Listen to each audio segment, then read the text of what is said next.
Hi hello friends, welcome back to my channel living life simply. நான் உங்கள் கீர்த்தி.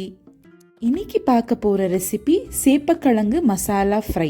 வீடியோக்குள்ளே போகிறதுக்கு முன்னாடி என்னோட சேனலை சப்ஸ்கிரைப் பண்ணலன்னா மறக்காமல் சப்ஸ்கிரைப் பண்ணிக்கோங்க. பண்ணவங்களுக்கு தேங்க்யூ. அதுக்கு ஃபஸ்ட்டு நம்ம ஒரு ஹாஃப் கப் கர்ட் எடுத்துக்கலாம். அது கூடவே ஒரு half table spoon red chilli powder, 1/4 table spoon garam masala, 1/2 table spoon தனியா பவுடர் சேர்த்து நல்லா கலந்துக்கலாங்க.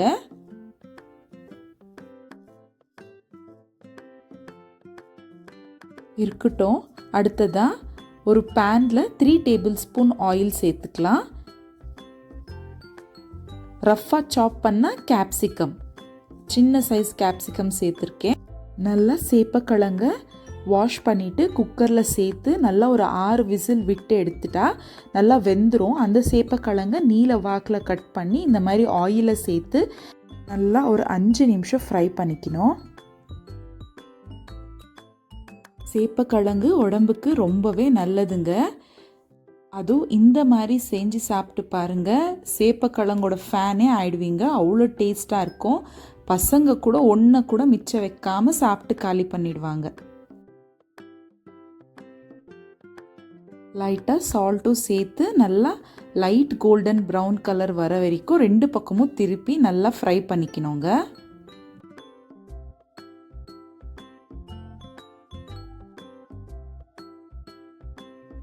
நல்லா இந்த மாதிரி ஃப்ரை ஆன உடனே ஒரு பிளேட்டுக்கு ட்ரான்ஸ்ஃபர் பண்ணிக்கலாம். அதே பேனில் இந்த மாதிரி ஆயில் மிச்சம் இருக்கும். அந்த ஆயில்லையே கடுகு, ஜீரகம், பொடியாக நறுக்குன பூண்டு, அதுக்கப்புறம் ஒரு சின்ன சைஸ் வெங்காயம், ஒரு கொத்து கருவேப்பிலை, ஒரே ஒரு காஞ்ச மிளகாய் சேர்த்து நல்லா ஃப்ரை பண்ணிக்கோங்க. இதுலேயும் கொஞ்சம் சால்ட் சேர்த்துக்கணும்.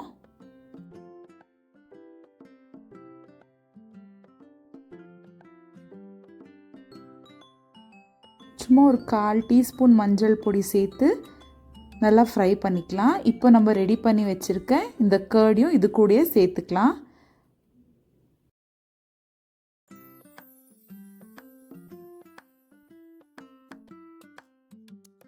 அதையும் நல்லா மிக்ஸ் பண்ணிவிட்டு நம்ம ஃப்ரை பண்ணி வச்சுருக்க சேப்பக்கிழங்கும் கேப்சிகமையும் இந்த மசாலா கூடயே சேர்த்து நல்லா ஒரு தடவை ஃப்ரை பண்ணிக்கணும்.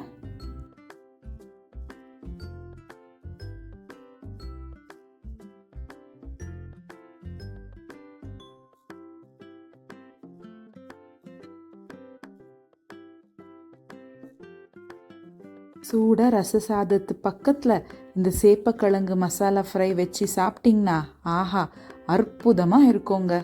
கண்டிப்பாக ட்ரை பண்ணி எனக்கு எப்படி இருந்துச்சுன்னு கமெண்ட்டில் சொல்லுங்கள். சுவையான சேப்பக்கிழங்கு மசாலா ஃப்ரை சூடாக சாப்பிட்ட ரெடிங்க. கண்டிப்பாக இந்த ரெசிபி வீடியோ உங்களுக்கு பிடிச்சிருக்கோன்னு நம்புகிறேன். பிடிச்சா மறக்காமல் என்னோடய சேனலுக்கு சப்ஸ்கிரைப், லைக், கமெண்ட் பண்ணிவிடுங்க. ஃப்ரெண்ட்ஸ் அண்ட் ஃபேமிலிக்கு ஷேர் பண்ணிக்கோங்க. Thank you.